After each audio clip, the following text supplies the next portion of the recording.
Hello my friends and welcome to a You Should Have Played It. It's been a while since I did a You Should Have Played It, but I felt the need to do this one because of my recent first impressions coverage of regiments. And I just wanted to set the record straight. I mean, the vast majority of you guys actually very much enjoyed that video. In the spirit of my first impressions videos, I just sat down and played a brand new game and just gave my unfiltered thoughts on it. But there was one guy who felt that my review was very unprofessional because I didn't know anything about this genre of game, and if I'd just done 2 minutes of research, then I would have realized, you know, that all the problems were my fault. They were, you know, they were the player's fault for not knowing, which is never, ever an excuse for anything, ever. Right? You gotta presume that people coming into your game are just gonna start the single player campaign and play it. But before we go into the details of that, I want to talk a little bit about the history of this type of game, which I know nothing about, and then we're going to talk about how, and I have my own problems with this game, has got its own frustrations, but we'll talk about how this game gets something very right. So let's talk about first the history of this type of game, which, if you go back far enough, it sort of starts with this, which is Total Annihilation. So Total Annihilation, which is ancient by today's standards, was a game light years ahead of its time, and what it really introduced was what we now call strategic zoom, but also the idea of having a whole army of units, like a real mass of units, and them having realistic physics, and you being able to move units around and dodge shots and all that kind of stuff. That laid the groundwork for a lot of realistic, more modern strategy games. Now, this genre specifically, the game which I remember next, that was the first big, in my opinion, you know, very critically appraised game that came in the tactics, the tactical strategy game kind of category. It's kind of hard to categorize strategy games, but here we are. In this kind of real-time tactics games, that game was called Ground Control, and I absolutely loved that game. It had its own quirks and issues, but unfortunately I liked it enough to take it to university with me, and those of you who know, I went to university, I ended up having all my games stolen that I took with me. So I lost a lot of good games at that time, and I haven't got a replacement. I'd love to have Ground Control on this channel at some point, so if anyone's still got an old copy lying around that I can have, do let me know, and I will do a video in it in due course. Anyway, I think Ground Control was, I want to say it was 97, 98, somewhere around that era. Maybe 2000. Maybe around 2000 Ground Control came out. And then the next game so Ground Control was a futuristic game, so the next game that really cemented this style of game was a game called World in Conflict, which I didn't own. I only ever played that game at a friend's house. Ironically, this game I also played at the same friend's house when it first came out. So after World in Conflict came Wargame European Escalation in, I want to say, 2012. But I got it later than its release. So I got it in, if I go to load actually, I got it in 2012. You can see all my old save games are still here from 2012. December 2012. I got it on a Christmas deal, effectively. That's when I could afford to buy it. But my friend had it on release, and it was a game that, I don't want to use the term normie, but this was the era where the separation between computer game nerds who had been gaming when it wasn't mainstream and popular, and games becoming mainstream and popular. This is around the time that that shift was occurring, and everyone and their dog was getting this game. Like, this game was very hype when it came out. And you know, another friend of mine, different friend, he was an FPS guy. He liked Team Fortress Classic, Team Fortress 2. He was pro in the UK TFCL.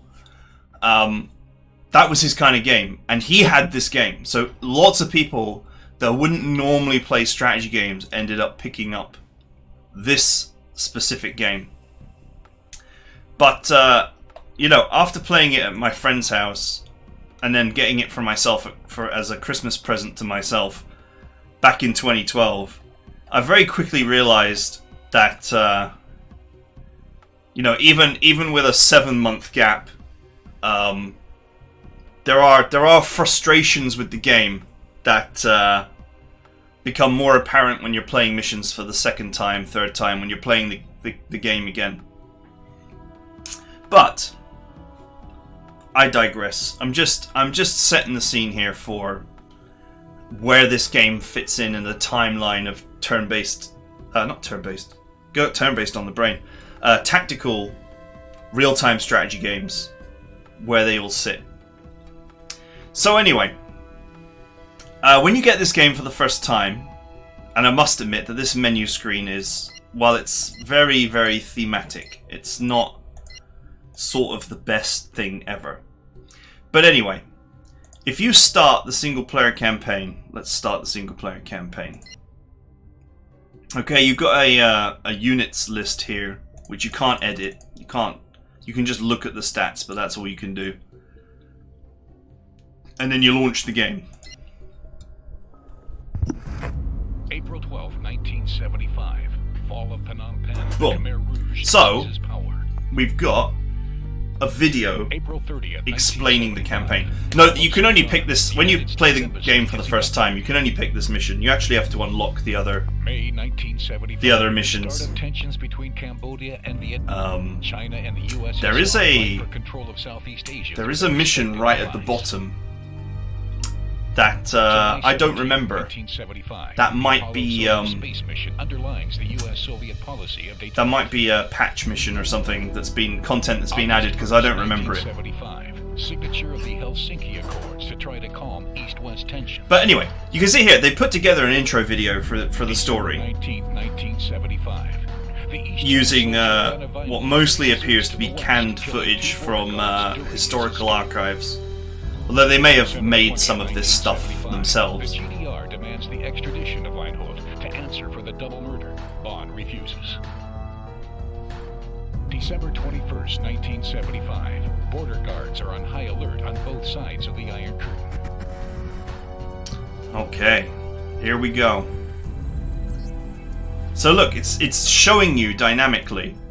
Here's the map of the world. Here are the factions. Here are their flags. Is at its peak between the two Germanys. It's Border guards have the game is really drawing you into the story and setting you up for exactly everything that you need to know to get stuck into the game. The Panzer Brigade 2 is put on alert. Border guards have confirmed a violation of the territory of the Federal Republic by the East Germans. The Chancellery in Bonn declares a state of war. Okay.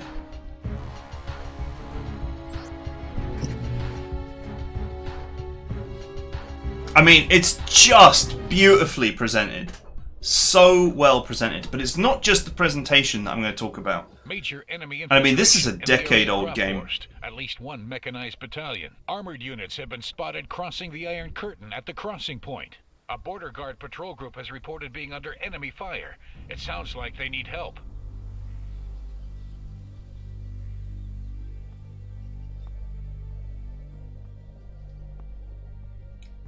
Now look at how it's not just all the presentation of just drawing you into playing the game for the first time.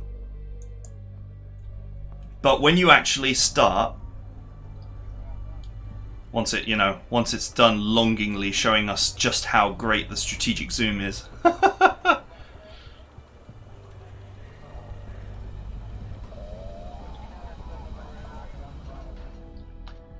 So you can see here, we have some tutorial stuff just telling you how to zoom in or out. But it's just starting us with one set of units. And it's not patronizing us, it's not a tutorial or anything. It's just highlighting the things that may potentially be different between this game and other games of this type that you may have played before. So, you might not have, back in 2010, you might not have played a game with strategic zoom. You might not have played Total Annihilation or Ground Control. Although I wouldn't say 100% that Ground Control has strategic zoom, but you could zoom out a lot and zoom back in. That wasn't always true with strategy games. A lot of strategy games were fixed perspective in the early days, especially RTS. Some still are. I mean, StarCraft 2 is fixed perspective, for example. You can sort of tilt and zoom a tiny bit using the keys, but not much. But yeah, it's not patronizing me. It's just introducing me to the game. And obviously they've laid out this cover here, so it's the perfect position to take. But it's not forcing me to take this position. It's just obvious. We're being eased into the game, but we're not having our hands held or anything. You see here, activate the info units button to see the characteristics of a unit. Okay. And you'll instantly see here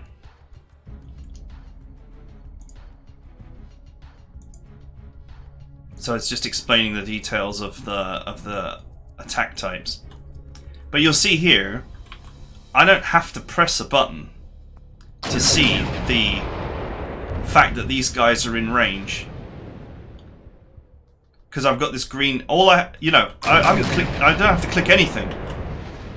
I hover over a unit, and it's telling me my range to that unit. And that green bar, when the unit is far away, that green bar actually dynamically shows you where the threshold of your range is, everything considered, compared to the range that you need to actually get a shot, and will also show you any breaks in your shot.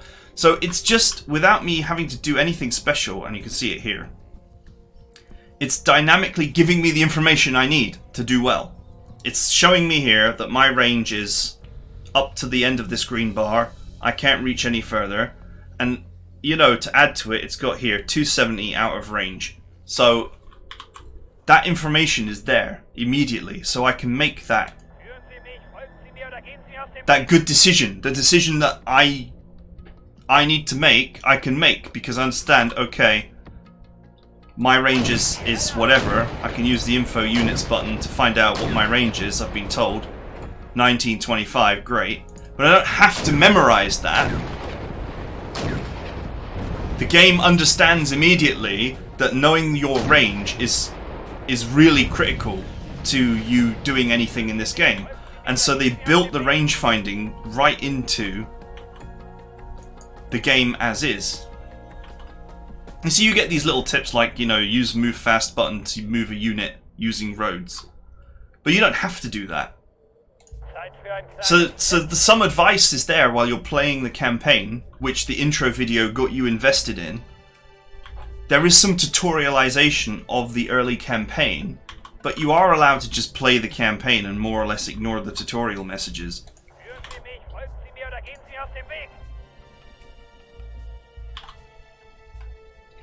Once hidden, a unit starts to blink.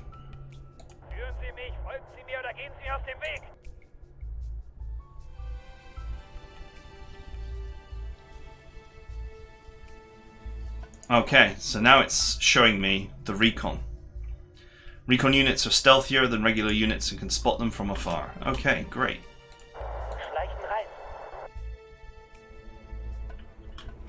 Recon Bravo sector has appeared as the objective.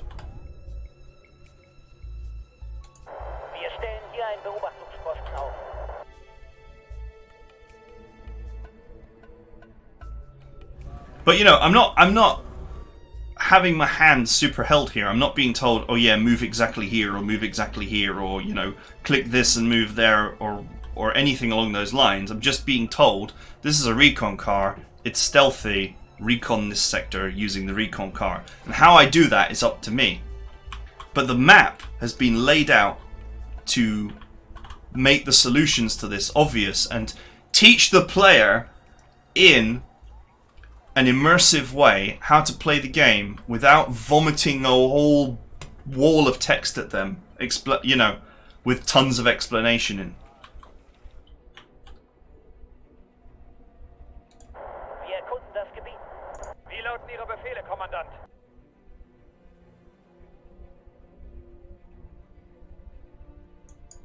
Ohne uns wären Sie blind. Okay, there's another unit back there.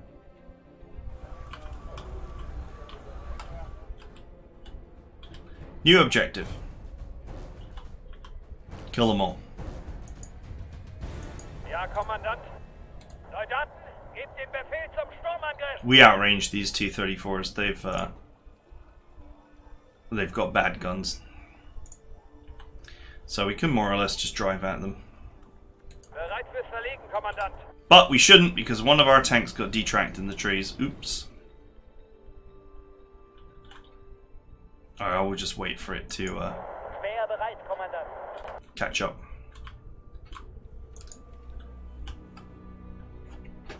So yeah, you can see the difference. But this is mission 1. This is mission 1 of the game. And this is how a first mission should be. A first mission should not just dump the player into the full game immediately, because it's too much for anybody, irrespective of their skill level. Einsatzbereit, Kommandant. And it's perfectly okay to not talk about the obvious mechanics. This first mission doesn't talk about, you know, left click to select unit, right click to move it, blah blah blah. It doesn't talk about rotating the camera or any of those kind of things that are very normal for strategy games. It just mentions strategic zoom, because at the time this game came out, strategic zoom was new. Or it was new to a lot of people. It wasn't new to everybody, it wasn't new to me, but it was new to a lot of people. And likewise, it's just talking about Schwer bereit, Kommandant. detecting units and such, because many strategy games at the time did not really have real line of sight, Leichen rein. or they didn't have detection either. You either, you know, you just, old games had, if they had anything, they just had that units had a particular sight range, and that was it.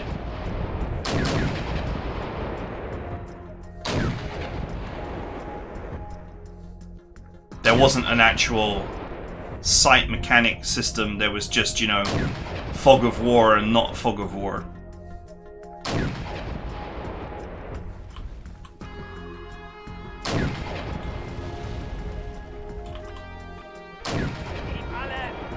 Get the guy that's coming right at us. He's coming right for us. See, everything about this is cleverly designed. Like this bridge, you'd never think about this as a not a game designer.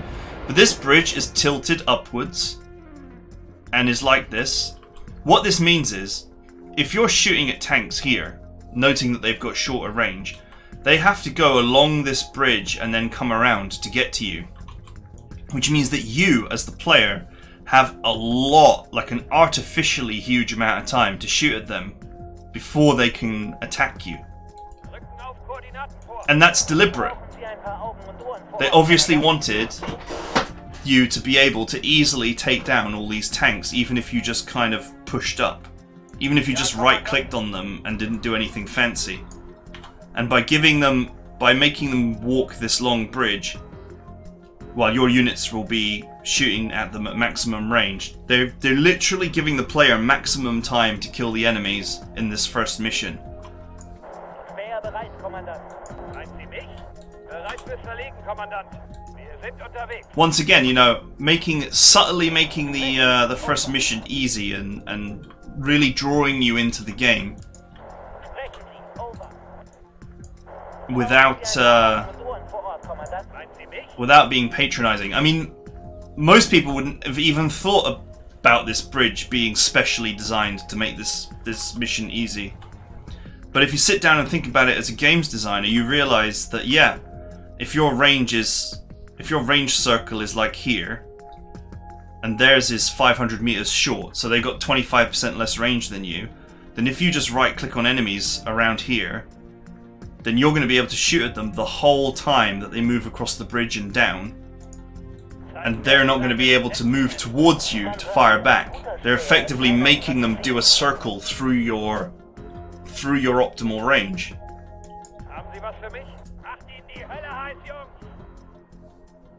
We're actually in range of him here. If he lives more than 10 seconds.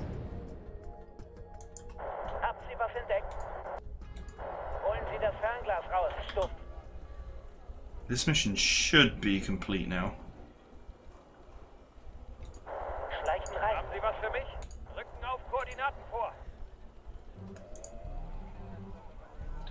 Let's go, boys. So I'll talk about some of my frustrations with this game. But I guess it's forgivable for being a 10-year-old game. You couldn't orientate units very well. It was actually horrible to do. And you couldn't plot routes. So what you had to do was, you had to sort of click behind where you wanted your tanks to be. And then click where you wanted them to be, so that they would automatically orientate themselves into a line and then push up precisely to where you wanted them to go. If you just click on the forest from anywhere, they can sometimes form weird diagonal lines that are not effective.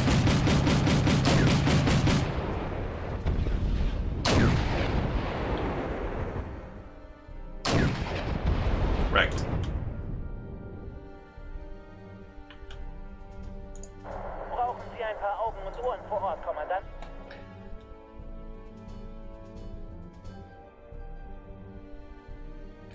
I can't remember if you could hold fire on units in this. I'm pretty sure you could.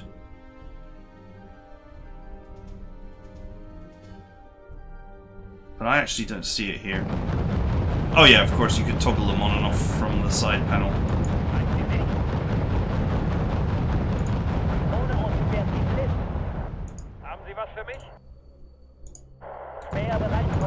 You can see here that the tanks can't shoot because the forest is in the way.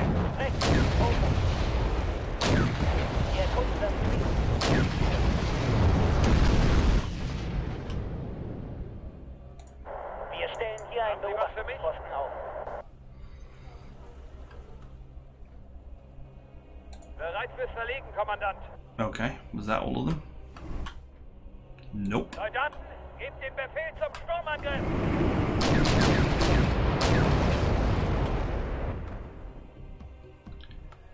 Turn it, boys.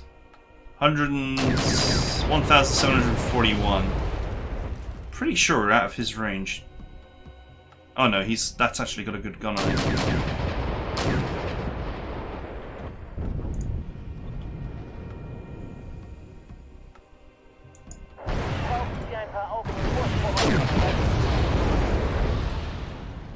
Alright. Job's done.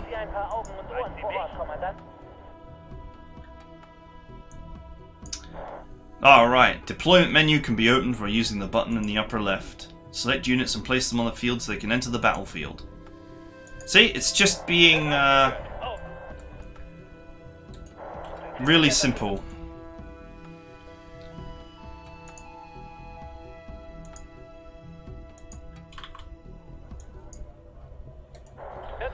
Yeah, you're forced to play multiplayer to unlock stuff as well, which kind of sucks.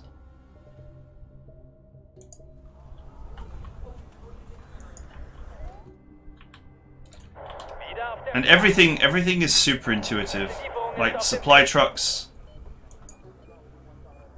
you know, when they are sat still for a while, they deploy an obvious ring that shows you where the supplies go.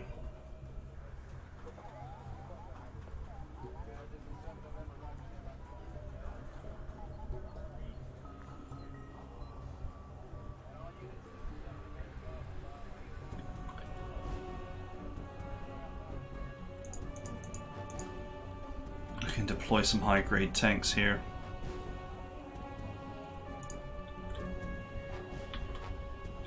You can just place them anywhere. They'll spawn in from the nearest spawn point, wherever that happens to be.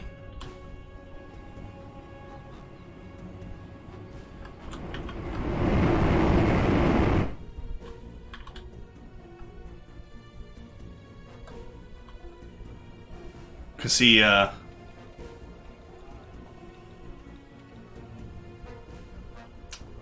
plot flowing away in the top bar here. As to whether you want to pay attention to that or not, it's up to you.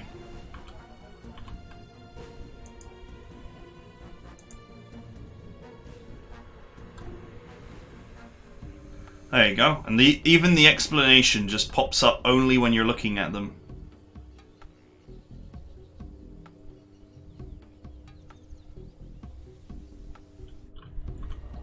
Wow, emptied. Emptied in a heartbeat. But there is a field base over there, if I remember correctly. Wie lauten Ihre Befehle, Kommandant? Zeit für ein kleines Tänzchen. Einsatzbereit, Kommandant. Haben Sie was entdeckt? Now, there's another frustrator, and it may just be a thing of the times. These fires, they never go away. Or they take an unreasonably huge amount of time to go away, and they burn in weird places. But they're still capable of doing some damage from time to time. You certainly don't want to move infantry through them. That's one thing that's annoying. Units getting caught on terrain is also super annoying.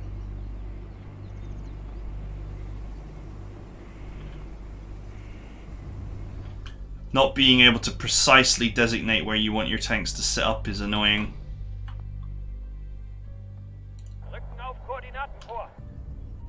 There are definitely some frustrators.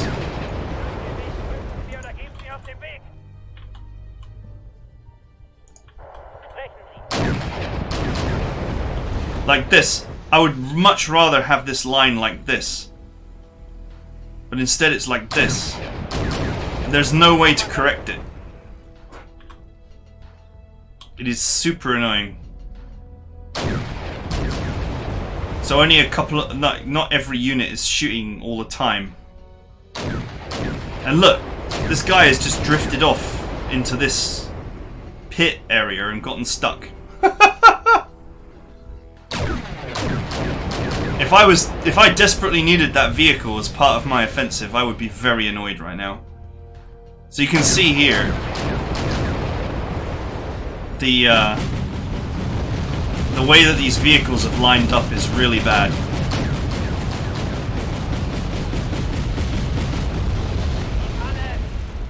And I can't do anything about it.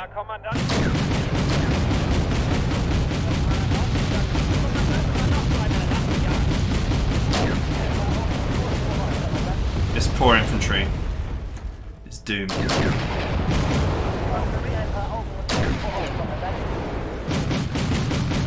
You can split them, and then you have to, you know, corral this tank manually.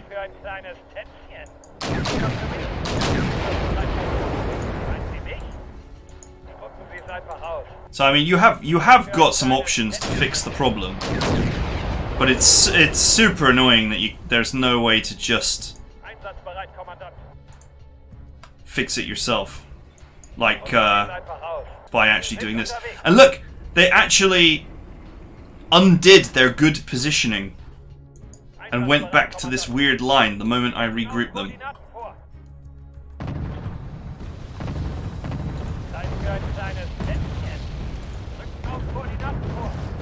Super annoying. You just don't have you don't quite have the level of precision and control that makes for a great strategy game. Not that I'm saying that this wasn't a great strategy game. There are some parts of it that are super annoying when it comes to control, and when you start losing units over it, it makes you very unhappy.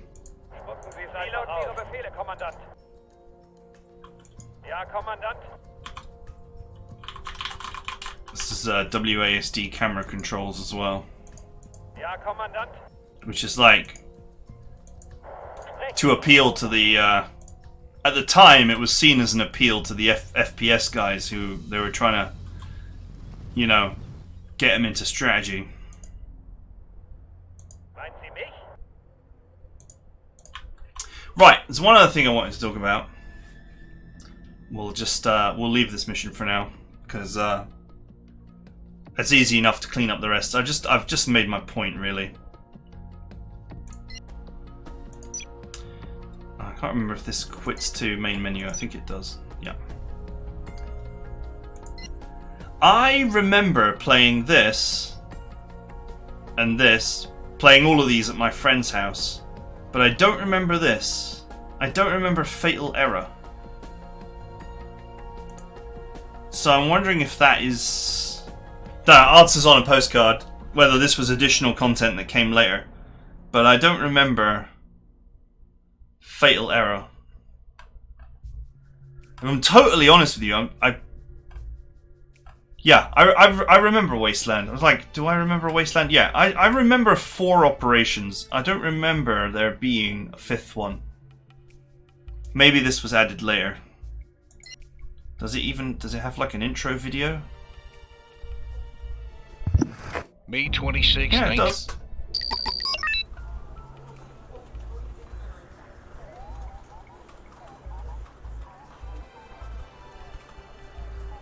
I don't know, now that I look at it, it seems familiar.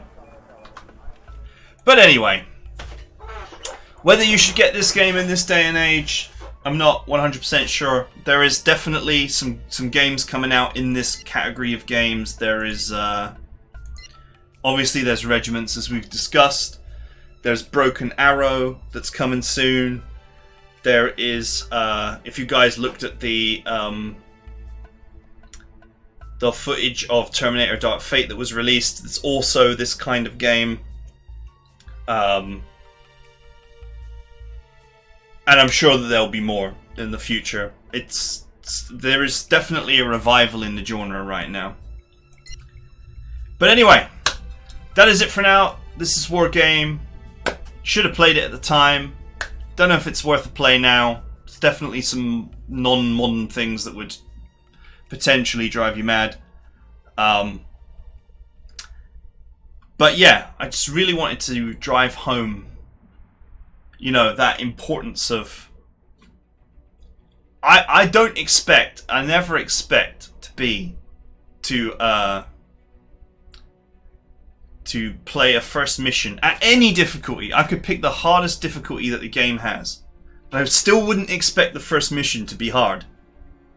You know, it should be a combination of two things, is that the difficulty of a campaign starts easy and becomes harder as it goes along, and the difficulty settings add a layer on top of that. But it's still a slope, as in the final mission should still be everything unlocked, you know, all the skills you've mastered over the course of the campaign, all that investment in the story, that comes at the end. And the beginning is still getting you into the story, setting the scene, giving you some little bits of advice, but it doesn't have to hold your hand. It doesn't have to be a tutorial.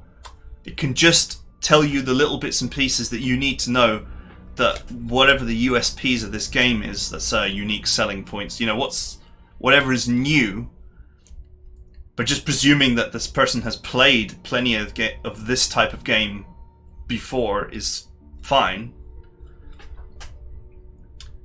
And I hope that the guys from Regiments, and certainly the guys from Broken Arrow, and anyone else who's listening out there, you know, takes it to heart. Or look at Starship Troopers Terran Command as an example. It's not, you know, it's a different theme kind of game, but it's not dissimilar to this kind of game. And, you know, look at how, well, one, it was just really fun to play, but two, it's a whole lot of introducing you to the game for the first 6 missions. Perhaps even slightly too much. And then by mission 7 the gloves come off and the game unleashes hell on you. And, you know, just remember, you only get one chance to make a first impressions. Your game comes to a player like it comes to me. They open the game and they start a new campaign from the beginning. If they're like me and they've played thousands of games, they're not going to go to a tutorial to be told how to, you know, move the camera around and zoom in and zoom out and left click to select unit and right click to tell it where to go. Like, we don't need any of that. That's the stuff for the tutorial. That's for people who have never played a strategy game before or are very unfamiliar with strategy games. That's what the tutorial is for. The campaign should just have the things that, and should have the things that brings an experienced strategy game player into your game in every definition of that saying, as in it should bring you into the game in terms of what is new, it should bring you into the game in terms of the story to get you invested, it should have great presentation. You know, you could spend 50% of your development time on polishing the first 3 missions and you would do much better than spending an equal amount of time on every mission, because people judge a game so fast. You know, with a lot of people, you don't even have an hour or an hour and a half like I spent on Regiments to actually deliver your first impressions. If they think that the game is a bit naff after 10 minutes, they'll switch it off and move on, and you won't be selling any DLC or expansions or whatever it is, you know, whatever your future hopes and dreams are. And in the worst case scenario, of course, with like Steam's 2-hour refund policy, they could easily be refunding your game in that time. That's, you know, your first 2 hours needs to have that person committed to playing the whole time and wanting to see what happens next and not having any frustration in it at all. Because, you know, if they're coming to a meh conclusion an hour in, or an hour and 15 minutes in, they could just go to Steam and refund your game and move on. And then you don't even get the sale. All that marketing effort that got them to buy the game in the first place has been wasted. Anyway, I hope you guys enjoyed this video. Maybe I got a bit ranty at the end, and I will see you guys next time.